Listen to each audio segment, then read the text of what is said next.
welcome back to my channel, Logan Speed Shop. Today we're back into the RX7, working away to fix a bit of a problem I've had, no brakes. So this is purely caused by the ports being too big and the engine makes no vacuum. At most I've seen -6 when I've been driving it around. So we've got this bad boy. It is a CVR high performance vacuum pump. Nice vane motor, so it's pretty bloody quiet. I've had a quick play with it, but yeah, works good. Simple enough. Plug it in, give it ignition, line to the booster, and we've got a hob switch here to turn it off when it gets to a certain pressure. Came with some line, came with a one-way valve, a T if you're going to do it that way. The one-way valve we'll use in a bit of the line. And then around here, I've already ran a bit of braided line down the rail. This will come out the front. I'll probably chuck the pump here. Just made a template quickly, see where I drill it, and it works out well. So I'll do that soon. That's much for a muchness, but yeah, gotta run the rest of that braided line down to where it's going to be. It'll replace those fittings here.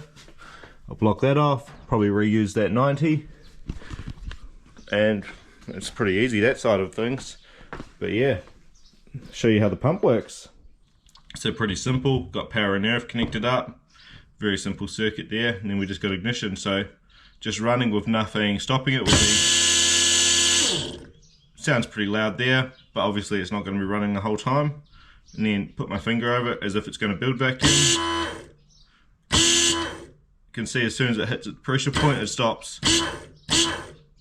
It's pretty quick to stop, and hopefully the noise won't be too loud where it's positioned in the car.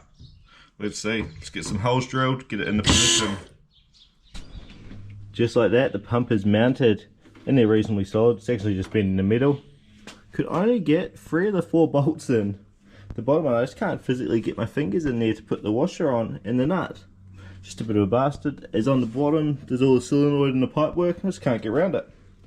But she's all round, the vacuum lines are in there. Just have to cable tie it up. Got the braided line running round, end up just going to a straight as the 90 wouldn't make it round the back, and this keeps it away from the heat a bit more too. Irritates me the logo's upside down, but hey, much of a muchness to have the line in a nice safe spot. So yeah, runs round. It's got a one-way valve under there and then up. At the moment it's got power connected up, dodgy ignition into the power. So if we connect this earth, it should run and it should stop when it gets up to vacuum. There we are. A little bit louder than I expected it to be, but it's okay. But yep, there we are. Up to the vacuum it needs, and the brake should feel good. Can't really tell at this point. Up in the air. She doesn't have a computer in at the moment either, and I can't test. Back to Haltech again for that one, just waiting for them to send it back. But yeah, finish off this wiring after lunch, make it look all smick, should be good. Chuck a plug on the yellow, taper up nice. Not going to run braided sleeve over this as it's all hidden anyway. But yeah, I'm happy with that, come up good. Nice easy solution. Little bit of tape, Deutsch plug, and she's looking nicer. Just got to connect the bloody ground and the power up, put an ignition signal which I'll steal off one of these relays. Boom, she's done. It's not bad. And then just one more test, which I'll actually do before I connect the ignition signal, just with the power and the earth connected up, because I don't have a bloody computer in there. But yeah, that's easy enough. Actually, I might just connect the ignition up and then just run a power straight to that. That's a bit easier. That way I can make sure she's still working. It's just easy.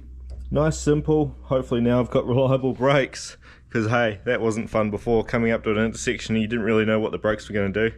Give me some sort of consistency, which would be nice. Alrighty, so she's dead empty now. Just jumped on the brake pedal a few times to make sure there's no residual pressure there. Well, vacuum. Just Deutsch connector disconnected just so I can hook up my ignition bloody fly lead. No computer means I can't test it any other way. So here it goes. Should turn off in about 10 seconds, I'd say, all going well. I think that'd be about it. Then the one-way valves will hold pressure. Kind of has a bit of a fit at the end there. It's a bit strange. Can't really explain that, but yeah, it's turned off now. Must get real close to it and then the switch packs are sad. That's my only guess. We'll see how it goes when I'm driving. Hopefully I don't have to pull stuff apart and play around with it. But hey, it looks like it works. It's a win to me, especially if I've got good brakes.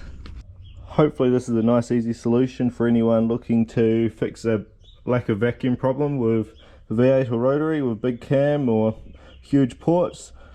Nice, easy to install, came with everything you need. Just had to add a few things just to tidy it up how I wanted, and obviously add the braided line. It came with enough vacuum line that you could mount the pump under the guard, but hey, it's a little bit messy and this is tidier up the front.